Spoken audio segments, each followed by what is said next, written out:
Hola chicos, ¿cómo les va? Bien, estamos atrasados 4 clases, así que vamos a tratar de comprimir todo ese material en uno o lo vamos a dividir en 4 partes chiquitas, de modo tal que no se les haga complicado a ustedes.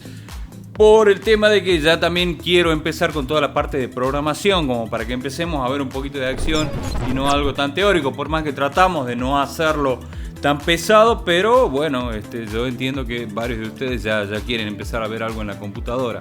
Así que bien, vamos a empezar con esta parte. ¿Estamos? Bien, comenzamos. Nosotros habíamos quedado en lo que era la carrera espacial. Habíamos dicho que esa guerra entre dos mitades del mundo había permitido que la tecnología evolucionara a pasos agigantados, es decir, rápidamente en un corto lapso de tiempo. Hablamos de 2 décadas, o sea, 20 años, 30 años como mucho, desde que comenzaron los primeros ensayos espaciales tanto de Estados Unidos como de los soviéticos, ¿sí? Recordemos que los soviéticos llevaban una ventaja, pero que Estados Unidos, con la llegada del hombre a la luna, es como que no solo empató el partido, sino que pasó a ganarlo, porque el logro era aún más importante que todo lo que habían logrado hasta ese entonces los soviéticos para el mundo. No es que yo diga que era más importante. Bien, pero dentro de todo ese proceso se había desarrollado tanta tecnología que, el hombre utilizó esa tecnología luego en distintas actividades habituales, entre las que, por ejemplo, podemos destacar la informática, ¿sí? La informática, que es nuestra especialidad, lo que nos reúne, lo que nos convoca en la materia. Bien, vamos a dar un claro ejemplo, por ejemplo. El módulo lunar, el Águila, como le llamaban, que alunizó en el año 69, no era manejado a través de botones. Si bien tenía controladores y ese tipo de cosas, la maniobrabilidad de ese módulo lunar se manejaba con una pequeña palanquita. Esa pequeña palanquita, que la vimos ahí, se la ve en la película, nada más que nadie le presta atención porque es como que se da por hecho que se maneja con ese tipo de dispositivo, es lo que luego la informática adoptó como el joystick, ¿sí? El joystick que en realidad no se hizo tan conocido por la informática en sí, sino por las primeras consolas de videojuego. Pero vamos a ir cronológicamente. 5 años antes de la llegada del hombre a la luna, un señor llamado Robert Moog, ¿sí?, crea lo que se llama un sintetizador.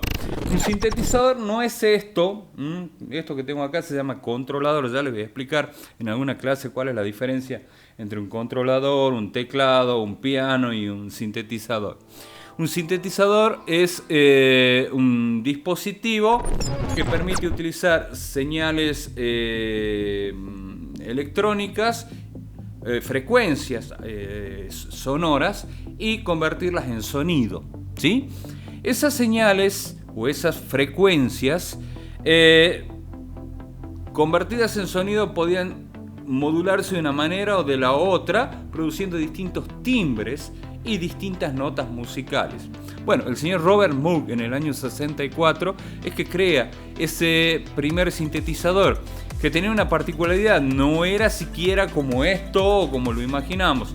Era una suerte de consola donde se combinaban distintas entradas a través de algo que es muy parecido a lo que después se llamó conmutador, ¿sí?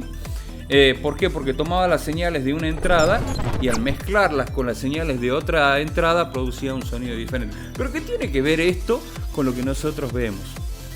Que por primera vez alguien se preocupó porque las computadoras generaran sonidos.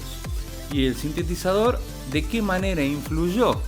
Bien, Robert Moog, con ese invento, lo que logró es producir nuevos sonidos es decir, sonidos que no eran naturales, sonidos artificiales, y esos sonidos artificiales después serían utilizados por las computadoras y por los videojuegos. Pero hagamos un alto ahí. Las computadoras hasta ese entonces, año 64, incluso hasta el año 69 y hasta el año 74, no tenían monitores. Recordemos que las computadoras, las viejas computadoras, los viejos equipos IBM 360 y toda la gama de los equipos que creaba esa empresa IBM, que ya la vamos a ver, ya la vamos a tocar bien cuando empecemos a ver todo el tema de Steve Jobs. Esos equipos eran para realizar cálculos nada más y no eran para la gente. Era para las empresas, era para distintos organismos del gobierno, y no cualquiera podía tener una computadora, ¿sí? Hablamos de equipos que salían desde $50.000 para arriba, o sea, una barbaridad. Necesitaba vender una casa para tener una computadora, más o menos para que tengan una idea ustedes en la cabecita de cuánto salía una computadora y por qué la gente no podía tener una computadora. Era exclusivo para las empresas. Eran para resolver cálculos, y la velocidad de procesamiento, la capacidad que tenía eran muy limitadas. Por más que en esa época se entendía que era mucha, en realidad hoy por hoy un simple celular es mucho más computadora, les diría hasta 100 veces más computadora que las computadoras de esa época, ¿sí? Por toda la capacidad que tiene y toda la gama de posibilidades que nos puede otorgar un celular hoy en día para realizar distintos procesos. Bueno, ¿qué pasó? Esas computadoras siguieron siendo para las empresas, pero paralelamente este señor Moog creó ese sintetizador. Ese sintetizador que producía sonidos nuevos, sonidos electrónicos, le resultó muy interesante a un muchacho, Ralph Baer, en el año 69. En realidad empezó a desarrollar el proyecto en el 69, pero lo presentó en el 72, cuando presentó al mundo la primera consola de videojuegos, ¿sí?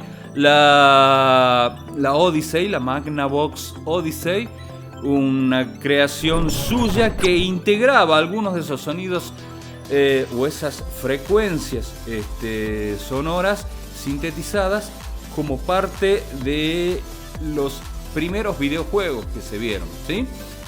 Bueno, mientras yo les voy explicando, seguramente van a ir apareciendo algunas imágenes, tanto de Ralph Baer como de Robert Moog seguramente, como de las primeras consolas, y que esas primeras consolas ya tenían adoptado ese desarrollo que se había creado para la carrera espacial, que es el joystick, ¿sí?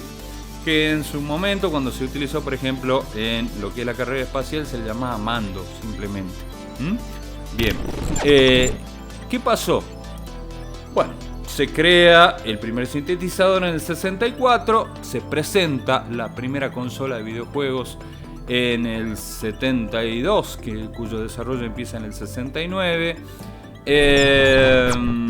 Aparecen las primeras empresas de videojuegos. La más conocida de la época era Atari.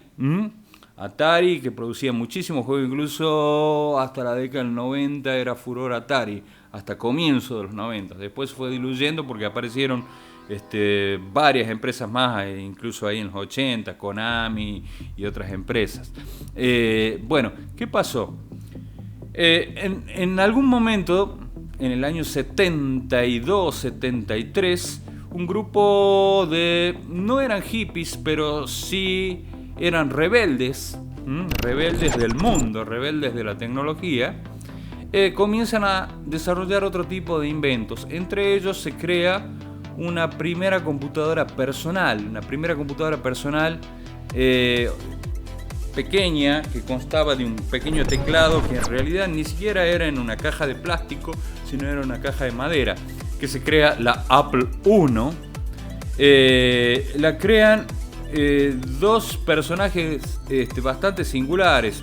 Uno que estaba todo el tiempo encerrado creando cosas, Steve Wozniak, y su mejor amigo en ese entonces, un tal Steve Jobs. Un tal Steve Jobs que nosotros lo vamos a estudiar, lo vamos a trabajar, porque hoy en día vivimos en el mundo que soñó Steve Jobs, ¿sí? Todo lo que nosotros utilizamos, los celulares, el Wi-Fi, todo tiene mucho que ver con él. El mouse, el Windows. Ya vamos a ver qué ha pasado con Windows, que en realidad no es de Bill Gates originalmente, sino es un desarrollo de Apple, de la empresa de Steve Jobs, ¿sí? Bueno, así es como fue cambiando el mundo. Después de la carrera espacial empezaron a pasar algunas cosas, aparecieron nuevas alternativas en cuanto a computadoras, y este personaje, Steve Jobs, fue quien creó la primera computadora personal, que en realidad era un desarrollo de su amigo Steve Wozniak.